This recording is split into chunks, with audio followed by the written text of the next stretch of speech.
semuanya. Kali ini kita akan mewawancarai salah satu UMKM yang ada di Kota Cimahi. Saya di sini Rapli Komarudin dan Saya Rizal. oke, mungkin langsung aja kita ke tempatnya. Oke guys, kita sekarang udah ada di tempat UMKM-nya. Nah, kebetulan ada ownernya. Untuk patokan UMKM-nya sendiri ada di SMP IT Nur Ar-Rahman Nah, untuk jalannya sendiri di Jalan Daeng M Ardiwinata Cihanjuang. oke, mungkin langsung aja ya kita mewawancarai. Oke, di sini kita udah sama ownernya langsung nih kebetulan. Nah, kita mungkin langsung tanya-tanya aja. Sebelumnya sama Teteh siapa? Perkenalkan, nama saya Linda Yuliani. Ya, jadi usaha yang saya bangun itu adalah cireng laku. Jadi ini tuh usaha makanan ya, cireng isi. Oke, jadi UMKM ini tuh kebetulan ada cireng laku ya. Tadi nama UMKM-nya. Terus ini nih, dari cireng laku ini sendiri nih Teh, udah berdiri dari tahun berapa? Nah, cireng laku ini berdirinya itu dari tahun 2019. Oh, lumayan lama ya. Udah lumayan lama. Oke, dari 2019 nih. Untuk tahap produksinya sendiri, apakah udah melibatkan karyawan lain nggak? Belum ada sih, cuma dibantu aja sama keluarga. Oh. Ada ibu, kakak gitu. Berarti secara tidak langsung melibatkan orang lain ya, ada yang membantu gitu. Nah, oke, untuk per bulan ini mungkin omset dari cireng ini berapa sih Teh? Omsetnya itu per hari, kalau per hari paling kecil 400.000. Kalau paling besar itu 1 juta. Oh, berarti Ya. kisaran kalau di rata-ratain itu sekitar 600 sampai 700 ya kalau Ya. rata-rata per bulan. Ya, Oke, betul. oke. Kebanyakan orderan online. Oh, ya. online. Oke, berarti ada pemasaran secara online-nya juga gitu ya? Ada di WA gitu, di Instagram juga kita ada Shopee Food, ada GrabFood. Oh, oke. Nah, mungkin selama dari 2019 ya cukup lama gitu.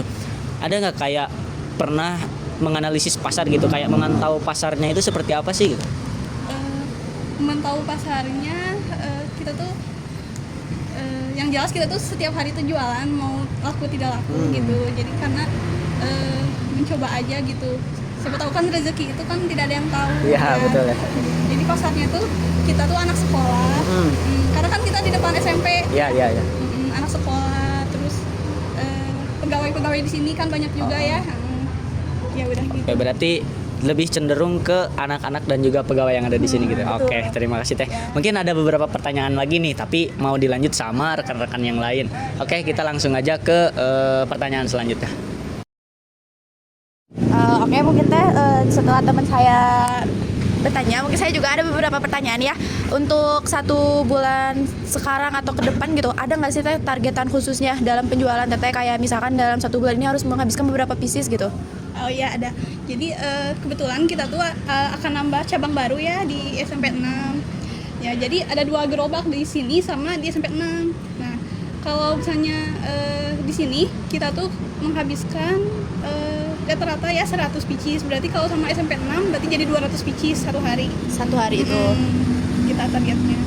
Oke, mungkin kalau untuk pencatatan gitu Teh, ada nggak sih kayak keuntungan sama kerugiannya dalam, kayak misalkan kan pasti kan dalam targetan tuh kadang kayak kita nggak kecapai target sama lain-lain. Nah, itu ada nggak sih kayak catatannya gitu?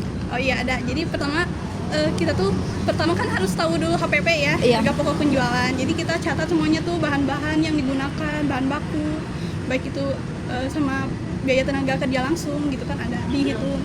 Nah dihitung, terus kita juga sudah menghitung gitu ya, jumlahnya tuh kisaran 400.000 semuanya itu HPP-nya tuh. Dalam 1 bulan? Satu kali pembuatan ya, itu. ya 100 pieces itu. Nah terus berarti penjualan per hari kita tadi bisa di angka 1 juta kan ya. Iya. Kalau laku semua. Nah jadi paling keuntungannya tuh 500-an gitu ya. Berarti lumayan juga ya. Ya alhamdulillah Teh. Oke, mungkin cukup ya Teh dari aku. Ada mungkin dari rekan aku juga yang mau bertanya. Oke, lanjut ke saya mengajukan penyarankan ya Teh. Gimana sih cara Teteh memantau itu promosinya efektif atau enggak?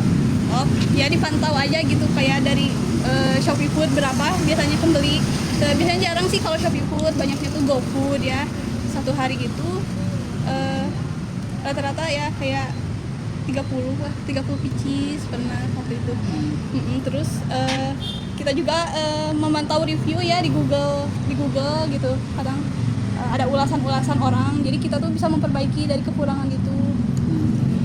Tapi Teteh ada itu gak cara khusus buat menarik pelanggan gitu? Ada ya promosi, jadi kayak kita tuh menambah foto produk gitu biar lebih menarik gitu. Jadi kita bikin konten juga kan, ada TikTok, Instagram. Tetapi ya gitu jarang aktif juga sih, itu tuh masih dibenahi gitu. Sudah tuh, saya lanjutkan ke yang lain. Nah, oke guys, tadi ada beberapa pertanyaan nih dan juga pemaparan dari ownernya langsung, pemilik Cireng Laku ya. Jadi tadi ada beberapa tahapan dan juga promosi mungkin, tapi di sini kami ada beberapa upaya mungkin teh terkhusus dari pembelajaran yang sekarang kita lagi fokus nih di strategi dan kebijakan pemasaran, di mana dalam pemasaran ini tuh ada yang namanya teknik sostek. Nah, sostek ini tuh kayak nerapin cara-cara promosi mulai dari perencanaan, kemudian dari segi penjualan dan lain-lain gitu. Nah, nanti mungkin kalau lebih lanjutnya kita bisa ngobrol ya, bisa lebih menerapkan dari cara-cara penjualan menurut sostek ini sendiri gitu mungkin teh. Nah, mungkin itu saja yang bisa dari kami sampaikan. Mohon maaf jika ada kekurangan, dan juga terima kasih banyak kepada Teteh yang sudah berkenan untuk diwawancara. Dan jangan lupa untuk jajan di Cireng Laku yang ada di Cimahi ini. Oke, see you dan bye-bye.